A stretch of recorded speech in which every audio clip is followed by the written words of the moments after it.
Welcome to the Deconstructionist Deep Dive, the podcast that doesn't just accept the story. We break it We examine the pieces. and expose the machinery inside. Let's dive in. What if everything about Indigenous shamanism's promise of healing through cycles, surrender, and ancestral reconnection isn't just wrong, but designed to keep consciousness trapped in an eternal loop? Wow. Okay, that's a heavy place to start. Usually we're diving into, media narratives or some new tech ideology. Right. But this feels different. We're touching on something a lot of people hold as, sacred.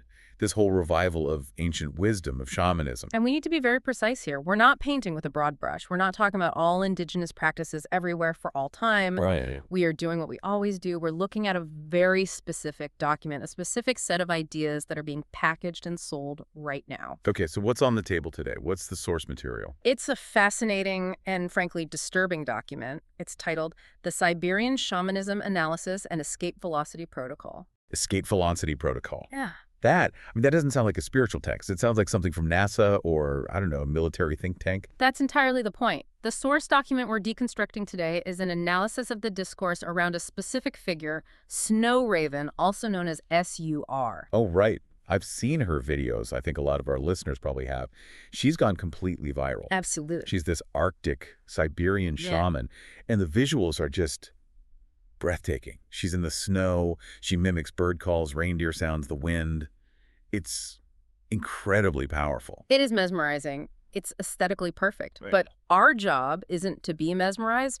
Our job is to look at the engine behind the mesmerism. And this document, this protocol, it has a very specific take on that. It has a brutal take. It treats her entire philosophy not as a culture to be appreciated, but, and I'm quoting here, as a perceptual containment system. A containment system, like a prison. A beautiful, elegant, high-security prison for consciousness. The analysis is cold. It uses terms like threat levels, vulnerability assessments, and compliance machinery. Okay, I have to jump in here for a second because I can feel the pushback already. I'm sure. Everything you're describing from her videos, that harmony with nature, listening to the earth, respecting the cycles of winter and summer, that sounds like the exact antidote to our modern lives. The cure. Right. We're all burned out, disconnected, staring at screens all day. She offers this image of a return to something primal, something real. Yeah. So why would this source document frame that as a trap? It feels counterintuitive. And that's the genius of the trap. The document's core thesis is that the seduction is the mechanism. The reason it feels like an antidote is because it offers a very specific, very powerful kind of relief. What is that? The relief of surrender, the deep sighing comfort of just giving in. But the crucial question the document asks is, what exactly are you surrendering to? Well, the obvious answer is nature, the earth, the great spirit, or whatever term you want to use. Or are you surrendering to a predatory system that's designed to farm you? A system that looks like nature but is actually something else entirely. Okay, yeah, that's a Gnostic turn right out of the gate. It's the pivot point for the entire analysis. What? Look, the source identifies what it calls 12 core conceptual nodes in the shamanic worldview. Think of them as the pillars holding up the ceiling of the prison. The 12 pillars of the trap. Precisely. And our mission today is to go through them one by one, not to admire the architecture, but to test them for structural integrity. We're going to categorize them exactly as the source does. Which is how? As axioms, emotional levers, and bafflement layers. Bafflement layers. That's a new one. I'm intrigued. Oh, we'll get there. It's one of the most critical parts of the control system. But first, let's just lay out the blueprint of this thing, the 12 nodes. What's the basic shape of the trap? Let's see it. It's a circle, a perfect, self-correcting, closed loop. The foundation, node 1, is surrender to extreme natural cycles. The idea that in a harsh environment you have to submit to survive. Correct. Then you have the central locking mechanism, which is node 6. Death equals birth. The classic reincarnation loop. Death isn't an exit, it's just a revolving door. Exactly.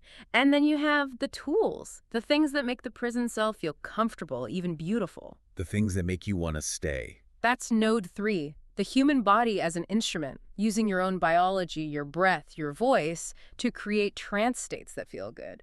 And node 8, the big one, ancestor reconnection. The emotional core, the connection to your lineage, your family, your past. Right. So on the surface, you see these words, surrender, cycles, body, ancestors, and you think, this is the recipe for a meaningful, connected life. It sounds like wholeness. It sounds like healing. But when you run what the source calls the vulnerability assessment on this system, you don't see wholeness. You see a machinery of compliance. Okay, so let's get into that machinery. Where does it start? It all starts with that one word. The first command, surrender. Node 1, surrender to extreme natural cycles. The context, as you said, is Arctic Siberia. It's minus 60 degrees.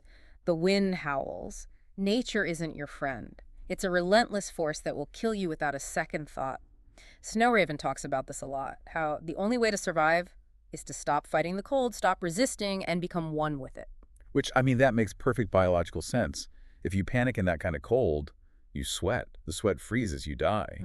So surrender is a literal survival strategy. It is a 100% valid biological survival strategy, but here's a sleight of hand.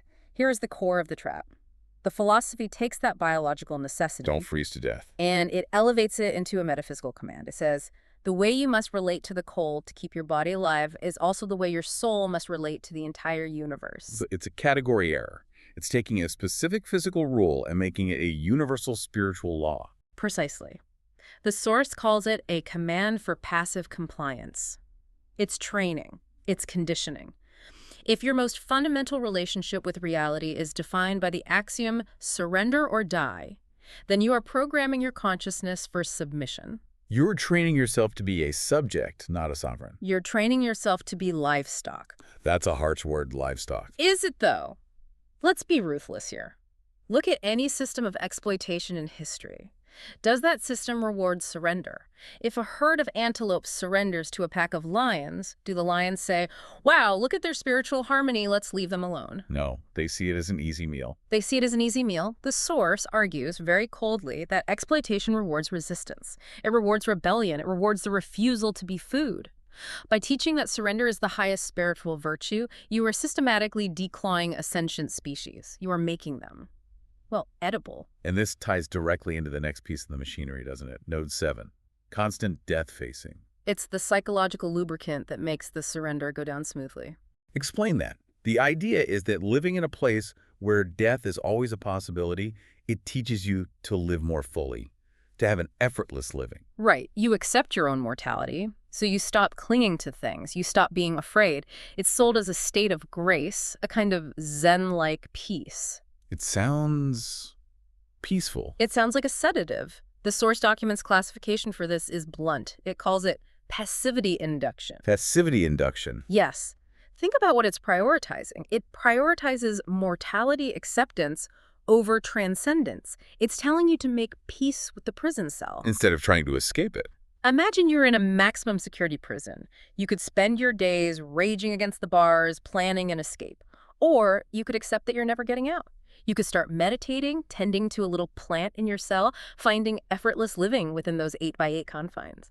You might become very, very peaceful. But you'd still be in prison. You'd still be in prison. This node teaches you to find peace with the cell, to decorate it with your acceptance, rather than asking the fundamental question, how do I get out of here? So it effectively silences that part of the human spirit that screams, this isn't right, I don't belong here. It anesthetizes the impulse for freedom. Which brings us to the next gear in the machine, node 9. The source is particularly vicious about this one. What is it? The assertion that all humans are indigenous to Mother Earth. Oh, wow. Okay, you have to stop me right there. Yeah. Because that idea is everywhere right now. It's a cornerstone of the modern ecological and spiritual movement. It's massively popular. And the idea is that we are all children of this planet. We're made of stardust and soil. It's meant to be a unifying principle to foster a sense of global responsibility. Take care of the Earth because you are the Earth. How can that possibly be a trap? The source has a specific term for it. It calls it a flattening device. A flattened device. What does that mean? It means it takes the infinite multidimensional potential of what consciousness might be, and it flattens it down to a single biological horizontal plane. Okay. If you accept that you are indigenous to Earth, then your identity is defined by Earth. Your ceiling is the atmosphere. Your destiny is to decompose back into the soil. You are, at the end of the day, just highly organized mud. So it denies the possibility that we might be something else. something that isn't from here. It completely forecloses on the possibility of what the Gnostics called the alien spirit. Not alien as in little green men, but alien as in not of this system. The idea that consciousness is a stranger here, a spark of infinite fire that has fallen into and been trapped by matter. The source contrasts this with ideas like transhumanist earth rejection. Right, or even radical individualist non-belonging. These are philosophies that start from a position of severance, not belonging. If you accept the lie that you belong here in this system, then you implicitly agree to abide by the rules of this system. And the rules of this system are? The rules are simple. You are born, you consume other life to survive, you suffer, you fear, you die, and then you are consumed in turn. It's a food chain. The universal indigenous lie is a brilliant piece of psychological engineering designed to block separatism. It stops you from ever having the most dangerous thought a prisoner can have. Which is? I am not from here, and I am going home. It's a way to enforce a kind of globalist spirituality. Oh. No one can claim to be special or different or from somewhere higher if we're all just Earth people. It erases the vertical axis of escape and keeps everyone shuffling around on the horizontal plane of the farm. And how do you keep them happy while they're on the farm? You give them beautiful things to look at and listen to. Exactly. Which brings us to section 3, the sensory cage. This is where we get into the sound, the mimicry, the beauty of it all. Node 2, silence and animal bird sound mimicry. In Node 3, the human body as instrument. The core of Snow Raven's performance is using her own voice, her breath, her jaw harp to channel the sounds of the Arctic. And I have to say, if you listen to the recordings, it's undeniably powerful. It's not just an idea. It creates a physical reaction. You feel a vibration in your chest. It feels primal, ancient. It feels ancient because it is biological. It's resonating with the oldest parts of your brainstem. But the source document calls this frequency sabotage via pleasure. Sabotage. That's such a loaded word. How does the sound of a bird sabotage me? By anchoring you. This is a technical concept in the document. When you listen to those primal sounds, the guttural throat singing, the calls of a raven, the sound of the wind, your brain waves literally begin to entrain to that frequency. You are syncing your consciousness. Syncing with what? With the operating system of biological life, with the lineage. And again, I have to ask the question, why is that a bad thing? Biology is what we are. No. We're not disembodied ghosts. Biology is the vehicle we're in. It's the suit. It is not necessarily the pilot. The source's argument is this. When you deliberately anchor your consciousness in the frequency of a bird or a reindeer, you are anchoring yourself in a state of awareness that is completely and utterly trapped in the survival loop. Meaning? Birds don't compose symphonies about breaking free from the cosmos. They don't build starships to escape the solar system. They look for worms. They build nests. They flee predators. They loop through their genetic programming. They are beautiful, perfect machines running a very simple software. Why would a potentially transcendent consciousness want to downgrade its operating system to emulate that? That is a deeply de-romanticizing perspective. We usually hold up the bird as a symbol of freedom. Because it can fly. It flies to find food and escape being food. That's it. It's not free. It's driven by the relentless imperatives of the system. The source argues that by mimicking these sounds, we're engaging in a form of romanticized passivity. We're looking down the evolutionary ladder for our salvation instead of trying to climb up and out. And this connects to the role of the shaman, right? Node 5. Shamans as servants downloading data. This is a crucial piece of the puzzle. In this worldview, the shaman isn't a creator. They are a vessel, a hollow bone. They empty themselves out so they can connect to the web of life and download wisdom or information. You hear this all the time. The spirits told me this. The mountain gave me a message. The wind spoke to me. And every single one of those phrases, according to this analysis, is a statement of dependency. If you are downloading information, you are a client. You are a terminal connected to a network. You are not the server. You are not the programmer. It reinforces a spiritual hierarchy.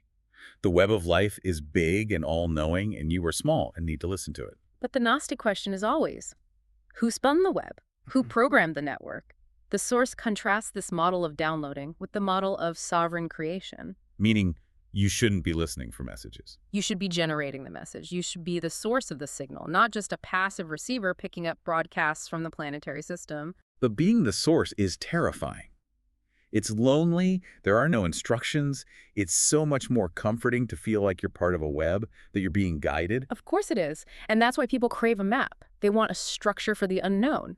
Which brings us to the cosmology of the trap. Node 4 and Node 10, the three connected worlds. The lower world, the middle world where we live, and the upper world. This is the classic shamanic map of reality. And the source document classifies this entire cosmology as a bafflement layer. Now, you asked about this term before. I did. Unpack bafflement layer for me. Okay, so in military strategy or even in engineering, a baffle is a device designed to restrict flow, to absorb energy, to confuse or muffle something. In this context, the three worlds cosmology is presented as a complex, intricate, spiritual map of a prison. It gives you places to go, things to do. I need to journey to the lower world to retrieve a lost soul part. I'm going to the upper world to consult with my spirit guides. It keeps you busy. It's a hierarchical triad as false light lore. False light. That implies it looks like elimination, but it isn't. It looks like a path to freedom, but it's actually a labyrinth of distraction. As long as you are busy climbing up and down the ladder between these supposed worlds, you are not questioning the nature of the building the ladder is in. The source says it functions as demiurgic gatekeeping. Okay, another big term. Let's break down demiurgic for anyone who hasn't, spent their weekends reading forbidden texts. Fair enough. The demiurge is a concept from Gnosticism. It refers to a lesser creator god, a craftsman. This being fashioned the material universe, but not as an act of divine love. He did it to trap sparks of the true divine light in matter. The demiurge is the warden of the prison planet. So demiurgic gatekeeping means these three worlds are just different sections of the prison run by the warden. They are different floors in the warden's administration building. Going to the upper world isn't escaping the prison, it's just getting a meeting in the penthouse suite. You're still within the confines of the demiurge's system. The whole structure exists to obscure what the source calls direct path map dissolution. Which means? The shocking realization that there is no map, because there are no worlds. There is only consciousness, which is you, and the illusion, which is everything else. The goal isn't to travel somewhere else within the dream. The goal is to wake up from the dream entirely. But we crave the map.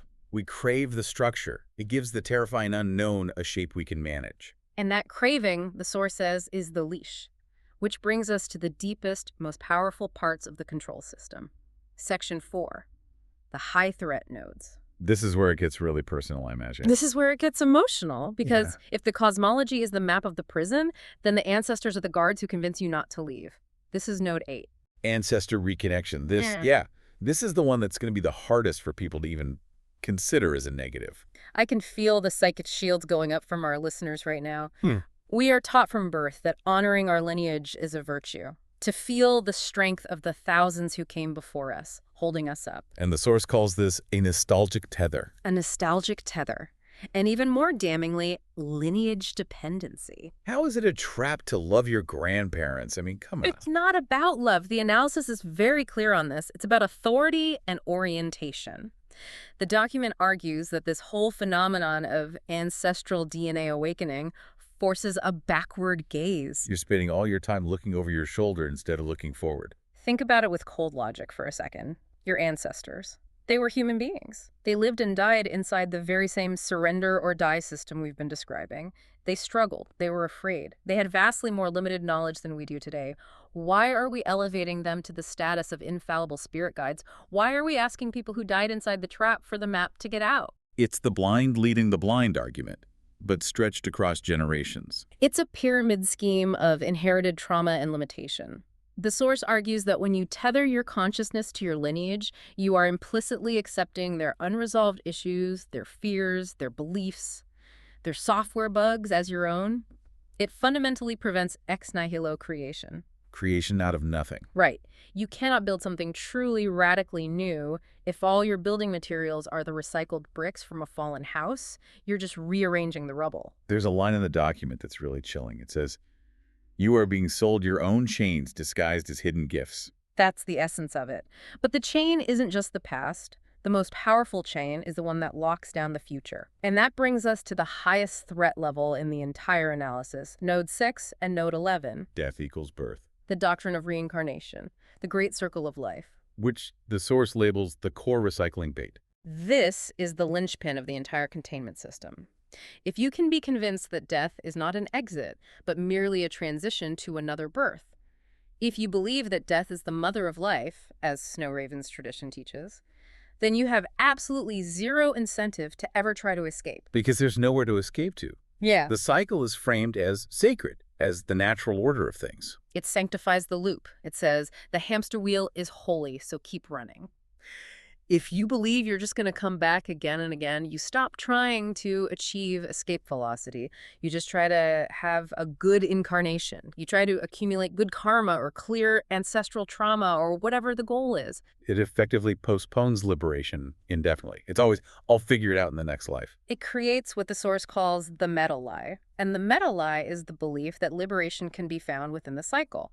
That if you just surrender more deeply, connect with the ancestors more purely, sing the bird songs more perfectly, eventually you'll win. But the core argument of this document is that you can't win the game.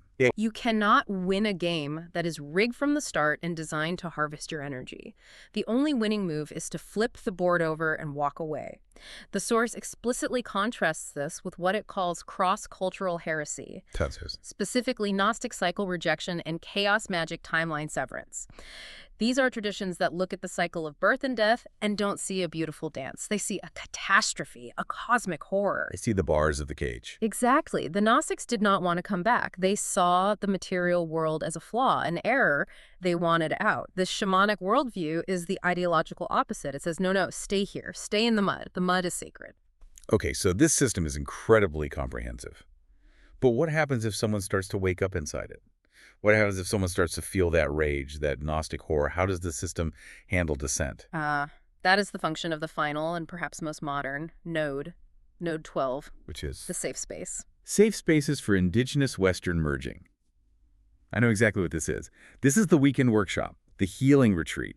We all get together in a circle, we acknowledge the trauma of the past, we blend the best of ancient wisdom with modern psychology, and we all heal together. And the Source calls this the final enforcer. How could a safe space for healing be an enforcer? That sounds like a contradiction in terms. It's not. The Source calls it deferred confrontation via emotional processing. That is a mouthful. Unpack that phrase. It means you take the most dangerous energy a prisoner can have, which is righteous rage, and you provide a safe container for it to be expressed in a way that changes nothing. So you're allowed to be angry, but only within prescribed limits? You are encouraged to process it. You get into a sharing circle and you vent all your rage at the system, your frustration, your feeling of being trapped. You cry, people hug you, you feel a huge catharsis, a temporary relief. The Source calls this trauma bond maintenance. It sounds like a pressure release valve that stops the engine from exploding. Precisely. It neutralizes the revolutionary potential of the emotion. It channels the energy that could be used to break down the walls into just processing. It creates a soft reconciliation that keeps the entire system stable. The Source argues that we shouldn't be creating safe spaces to merge with the system that traps us. We should be identifying a system as hostile and planning its demolition. It even brings up accelerationist collapse, the idea that propping up a corrupt system, even through healing, is the enemy of true liberation. If the building is fundamentally rotten, then healing it by patching the cracks is an act of violence against anyone who wants to escape before it collapses. You are prolonging the inevitable and keeping the machine running. So, we've laid out the entire blueprint. The 12 nodes are the pillars. Surrender is the compliance protocol. Sound is the sensory cage. Ancestors are the chains to the past. Reincarnation is the lock on the future. And the safe space is the guard that pacifies any rebellion. It is a frighteningly comprehensive system. It feels airtight. Yeah. I mean, after laying it all out like that, it feels hopeless. So where is the crack? Where is the way out? Yeah. The document is titled Escape Velocity Protocol, not Eternal Containment Analysis. What is the protocol? The protocol is Section 6, and I need to warn you and our listeners, this is not a feel-good 7-step program. This isn't something you can do for 10 minutes a day. This is a total cognitive and existential restructuring. It starts with one phrase, radical severance. Step 1 is recognition. You have to look at every single cycle in your life. The changing of the seasons, your biological urges for food and sleep, your recurring emotional patterns. And you have to perform a cognitive shift. You have to stop calling them life. You must relabel them consciously as tethers. And the ancestors, your beloved grandmother. Step 2 is severance. You have to recognize every ancestor not as a root that grounds you, but as a chain that holds you. This is the core act of what the Source calls refusing the harvest. Refusing the harvest, that term. Yeah. It implies we're being farmed, that something is feeding on us. That is the central, unspoken premise of the entire vulnerability assessment, that this system, this entire planetary loop, feeds on the energetic output of consciousness. It feeds on your awe when you see a sunset. It feeds on your devotion when you pray. It feeds on your terror when you fear death. It feeds on your surrender. When you stand in the snow and weep with gratitude for the Great Spirit, you are producing a refined, energetic product. You are food. So the protocol says, starve the system. Sovereignty is non-negotiable. That is the new axiom that must replace surrender or die. The logic of the source is brutal and simple. No frequency ancestral, earthly, or cosmic can harvest what is withheld. It's an act of pure, absolute will to just say no. It is the logic of the refusal. You do not consent. If you do not surrender your energy through emotional reaction and devotion, you become indigestible. You become poison to the system. You break the feedback loop. Burns the cycle. Refuse the lures. And the lures are so beautiful. That's the hardest part of this. The trap isn't ugly. The lure isn't pain. The lure is the bird song. The lure is the sacred geometry of a snowflake. The lure is the feeling of belonging to a lineage, to a planet. The escape velocity protocol demands you make a terrible choice. The comfort of belonging versus the terror of absolute freedom. It all leads to what the source calls the final synthesis. The ultimate deception is the belief that you can fix the prison by redecorating it with sustainable knowledge or ancient wisdom. We think if we just paint the prison bars green and play some nice flute music, it's not a prison anymore, it's an eco-village. But the rebellious synthesis is that the only way to win is to stop playing the game of integration entirely. And start playing the game of exit. Escape velocity. The protocol is about generating so much internal sovereign energy, so much will to severance, that the gravitational pull of the earth, of the collective human unconscious, of your own biology, can no longer hold you. That is an incredibly lonely image. A single point of consciousness, shooting out of the atmosphere, leaving everything and everyone behind. Freedom is always lonely at the beginning. The herd is warm, the cage is predictable. But the question this entire document forces you to ask is, are you a biological machine designed to loop forever in a beautiful prison? Or are you something else that got trapped here? And if you are something else, why are you spending your time learning to sing like a bird? Exactly. And that's our deep dive for this week. We have definitely gone pretty far out on a limb with this one today. We have. We've taken what many consider a sacred cow, the return to shamanic wisdom, and we've put it under a Gnostic X-ray machine. Remember, the most dangerous illusion is the one you don't know you're in. But now you know. You've at least seen the blueprint of a different perspective. So here's our question for you.